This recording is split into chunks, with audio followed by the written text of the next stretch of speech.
আপনি টাকা দিয়ে মসজিদ বানিয়ে দিলেন, ওই মসজিদে মুসল্লিরা নামাজ পড়ে, রোজাদাররা এসে ওখানে ইফতার খায়, তাহাজ্জুদ আদায়কারীরা তাহাজ্জুদ পড়ে, তাদের সওয়াবের কমতি হবে না, কিন্তু তাদের সওয়াবের একটা পার্সেন্টেজ সওয়াব যে ব্যক্তি মসজিদ বানালো তার আমলনামায় আল্লাহ ঢুকিয়ে দেয়। সুবহানাল্লাহ বলতে পারলেন না?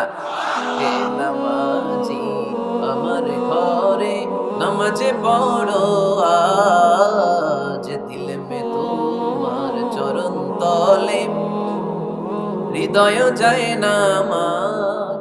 হে নামাজি আমার ঘরে নামাজে পড়ো আজ, দিল মে তোমার চরণ তলে হৃদয় যায় নামাজ। পড়েন আল্লাহু আকবার।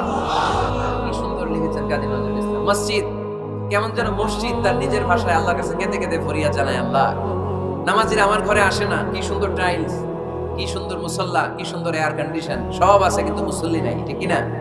মসজিদগুলো আল্লাহর কাছে ফরিয়াদ জানায়, এজন্য আমরা যেন মসজিদ মুখী, কি মুখী,